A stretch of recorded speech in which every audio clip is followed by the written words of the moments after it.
All right, welcome to the channel, and today we'll be talking about the Meze Poet. Is that right? No, this way. Meze Poet. So if I can get that to populate. Well, anyways, it says Poet right there. And Meze sent this out as part of a demo tour that's going on, and I'll be sending this to the next person in line as soon as this video is completed. And let's just appreciate that. Look at that. That's so pretty. And then also, how cool. The magnets. Fantastic. Anyways, this is a demo tour. Meze is not asking me to say or do anything other than my honest opinion regarding the Meze Poet. And yeah, so let's dive right into build, aesthetic, and fit. Diving right into the build. The build is, classic Meze. And this is their Poet with the AMTS, and I love the magnets, always have. Like, that is just fantastic. I love how they incorporate that into their pads and how easy it is to just swap out the pads if you so desire, or have need of new ones, or if they have other options that come out down the road, kind of deal. So the build is always going to be, in my opinion, regarding the pads and the way they remove, fantastic. And that carries over to the overall materials, feel, and just mechanics of the Meze.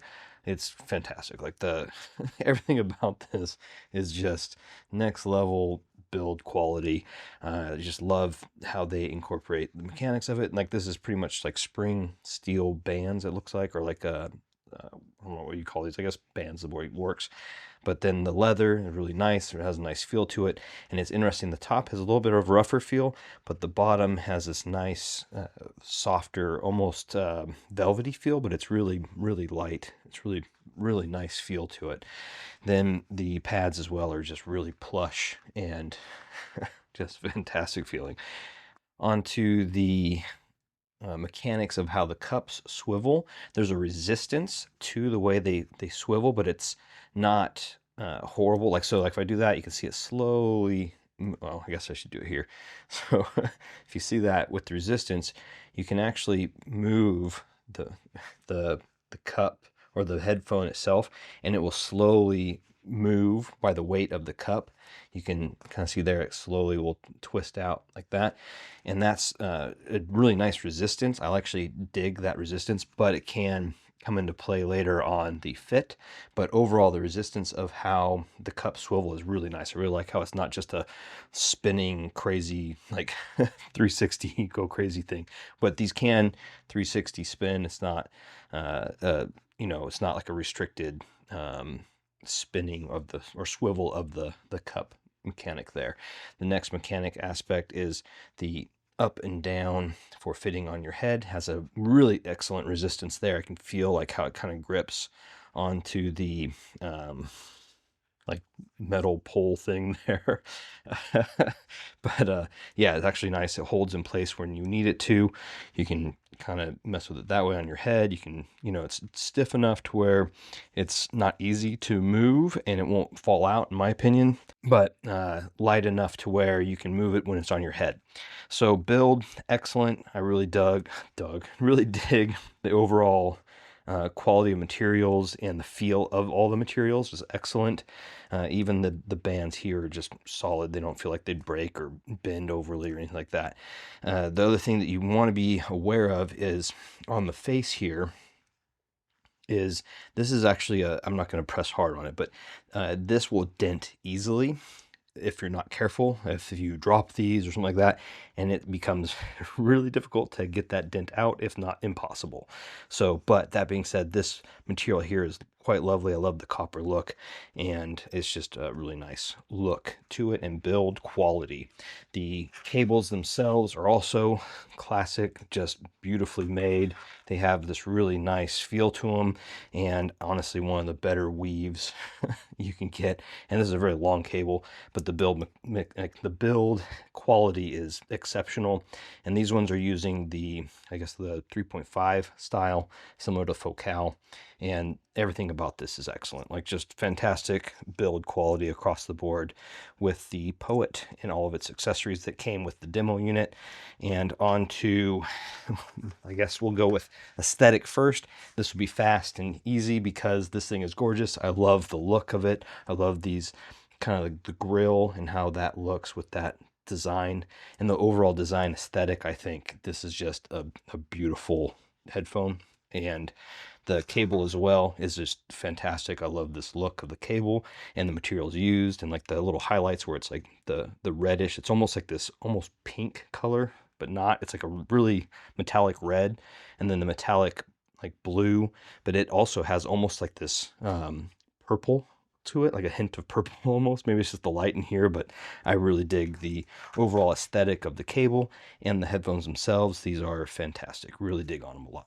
Going into the final bit of the build and aesthetic would be basically the fit and comfort. These are exceptionally comfortable, though I will say these cups are actually smaller than their like the Empyrean line. This is more in line with like the Lyric or Lyric 2, so it's a smaller cup size, and the overall opening of the pad here itself is smaller, so if you have larger ears, your ears are going to touch on the inside, but the inside does have this almost suede feel, like internal part to it, which is nice.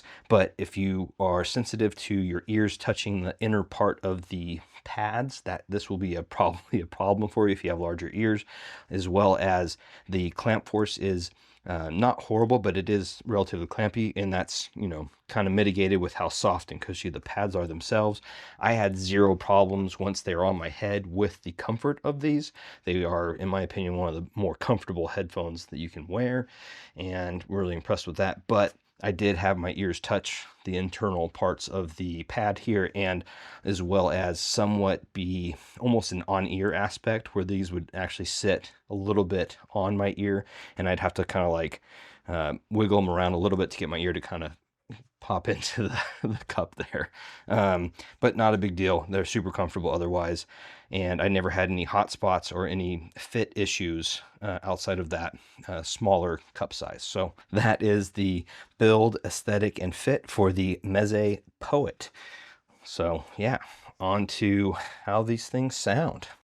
All right, so before we get into the sound of these, I did want to showcase the fit real quick. As I mentioned before, the cups are a little bit on the kind of smaller side, so you know that can factor depending on how large your ears are. So, but for me, as far as overall fit, like I just have to wiggle a little bit, my ears kind of fit in there just fine, and they honestly kind of disappear on my head. So fit is quite fantastic. I have no issues there. Like I said before, you can just kind of maneuver these with that to kind of get them to fit exactly how you want and to get the proper seal. I will say when I wear my glasses, these the seal is broken and the sound does change quite drastically with that. So if you do wear glasses, just be aware of that. So anyways, on to the sound of the Meze Poet. Hopefully I am pronouncing that correct. I am notorious for not pronouncing things correctly. So if you're new to the channel, I apologize if that's something that bothers you or triggers you. Anyhow, Meze Poet sound. These are interesting. So they are basically in the same shape or form as the Lyric or Lyric 2. They sound more like the Empyrean OG, if that makes sense. I actually wasn't the biggest fan of the Empyrean OG in the sense there are certain things that kind of triggered my ear anatomy that made me not get along with it. But these, the Meze Poets, don't actually trigger that, and they kind of maintain a lot of what I liked about the OG Empyrean while removing a big chunk of what I didn't like. For me and the OGs, it felt like the highs were like beamed into my ear holes, whereas these don't have that issue as much or at all. But the big thing with the highs that I was notes big thing with the highs for me were the details. While they were there, they aren't the most like crispy. They're kind of not the most planar like, I guess would be a good way to put it. They're a little bit on the more I wouldn't say rolled off, but kind of not even muted, but just they're more relaxed. Not lacking in detail, but they're just not really pushing in the detail space. Not a very big strength for them. Also, the control is quite good with the highs, where it has that relaxed sound, but it also still has the highs where they will get splashy on certain hi-hats where it seems to be correct. I wouldn't say these are the most accurate splash or hi-hat splash or like what have you, but they're definitely controlled and more relaxed and not as, and they don't go into the sibilance, so they don't have that super like sharp imaging or separation that I usually have problems with planars. So into the mids, I think this is where it starts to become more in line with what I prefer. It's a little bit, I wouldn't say it leans warm. I wouldn't even say it's neutral warm. I would say it's warm leaning neutral. And there's a weird thing there we'll talk about in a second with the overall sound signature. But overall, the details though, and this is where it's kind of interesting to me, it seemed like the details were higher, like they were better than the highs in the mids. So like the mid detail seemed to be better to me, and I was really enjoying that. Like I just seemed like it was picking up like that, I don't know how to explain it, but like the mids just seem to be way more detailed than the highs, which is usually the other way around. But overall, I really enjoyed the mids. The vocals were excellent. They were very forward on some of the tracks I was listening to, and was really digging on the mids a lot. They're, like I said, they're more of like a warm leaning neutral than a neutral leaning warm, that kind of thing. And for the lows, this is where it also kind of is interesting, as they were very punchy. They were very grippy, like they gripped. They had this like, I'll explain that. Like they just could like grab a hold and like they're like punchy and like really cool sounding. I really dug, and I'll highlight that with some of the tracks that I'll link below. But the really good depth to the lows, and just had this really nice punchiness, but it was lacking this, how to put, like dynamic factor to it. Like I felt them, but they weren't dynamic feel. Like it was almost like it's hard to explain, but they were very punchy. They were very present, but they were lacking the impact, I guess would be the best way to put it. So the dynamics were, I guess, were there. It was like that lacked the dynamic push of air that you get from like a proper dynamic headphone, where it had the sound was there and like that emphasis was there, but the actual like feeling of it wasn't quite there. So something to be aware of. I do feel like they sounded like they slapped. They sounded like they were having like this just, but the feel of it was not quite there. It's kind of a weird description, but that was the lows for me. Diving into the tracks that I utilized. The first up was Queen Mary. I'm once again reading my notes from my notebook here on the tracks here. Queen Mary, and this was by Francine 13. And so this one is like, this is a new track that kind of covers everything. And this is highlighted to me by a buddy who's been on the channel before, Vox. I believe he's eventually going to have his own channel for speakers and what have you. And this actually is really great for speakers, this track. But thanks, Vox, for highlighting this track. And this one, it's, like I said, all the things, so like the detailed imaging. It has this like shaker and noise. It kind of goes from left to right and right to left. And it has like this just ridiculous low end bass, and the vocals are excellent. It has this nice crispy like what's that, it's not like a rattle, but it's like that shaker where it's like kind of sound, and it's fantastic. It highlights the aspect of like the details of the highs not being quite super detailed, but it has like that crispiness to it, but not a little more relaxed than what would be in some other headphones I've heard, where it would be a little bit more like the Aria or the Unveileds that I had in before, the AT1000s, where on that track we were like, and it was like a little bit too much for me. So yeah, that's the first track. Second track will be acoustic, and this one is actually really interesting, and this one is by Billy Raffle. I'll put it here so you can see what it is. Things to pay attention to this is the vocals, the mids, and it's like a guitar, but then also the low end is really nice, has a lovely punch to it. And just so the things to focus on are the guitar, his vocals, you can pick up the detail I was talking about a bit there in the mids with his, he's like really close to the mic, and you can pick up all the details of his voice and how it interacts with the mic, and how his, he's, singing to the mic. You can pick up all the parts of his, that kind of thing. Fantastic. Low end's also great. So that's another one to pay attention to and check out. The final one I will put in here was Won't Trade by Q-Tip. And this one is, for me, was kind of like this good balance of all the things that I enjoyed with the Meze Poet. It kind of highlighted all of it and was just a really easy to get along with track, especially if you like hip hop, that kind of stuff.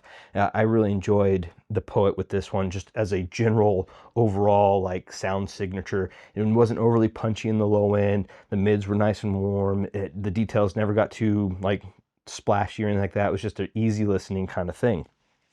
So those are the 3 tracks and just kind of things to pay attention in those tracks.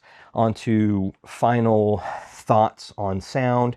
And this is where it kind of gets a little bit weird because on my little notes here I put it has this odd lean sound signature while still maintaining its warmth, and I can't quite place it. And it was mostly on solid state amps that I heard this, so I was using the niche Pietis Maximus, and then I was also utilizing the Apos Gremlin with the TT2 as the DAC for the Gremlin, and then the onboard DAC with the Maximus. Pietis Maximus was the onboard ESS DAC on there, which normally I'm not an ESS person, but with that combo it usually works.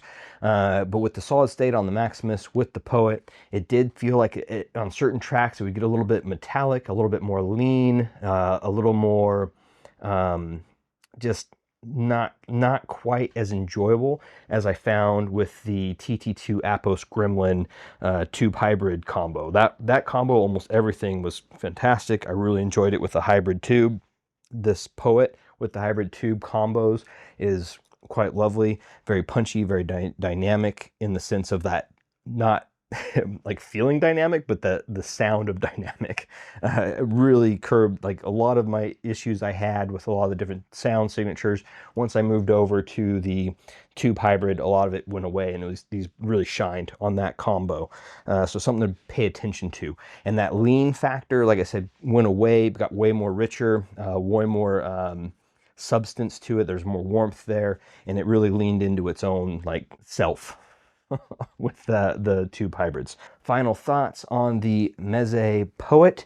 One, this thing is gorgeous. Meze always makes just some beautifully designed and material, everything about how they design, engineer, and materials used, the feel of everything is just fantastic. It's like, you know, S-tier build and aesthetic, in my opinion. Just really unmatched in a lot of the industrial design stuff. So definitely fantastic there. The sound signature, while might not be for everybody, I would say it leans more on the warmer side and more towards that OG Empyrean sound, and that's just my opinion. And I can see where people would really love that, but I can also see where people are expecting something more in line with like the Elites, and where it's a little bit more leaning more to that neutral sound and more in the details and that kind of thing, more of a more traditional planar-y sound, where this one I feel like is leaning more back towards that warmth and punchiness of the OG Empyrean, original Empyrean. That's what I mean by OG. And so those are the things to kind of think about, and that's just my opinion. I really actually enjoyed these. Fantastic headphone. I would say overall, if I was going to give it a grade, would be like an A. That's just a solid A. It's not anything that's no major issues in my opinion for this headphone, unless you're just not into the preference sound signature that it's providing. So just things to be aware of. And so with that, I think I will let everybody have their morning, afternoon, and evening back.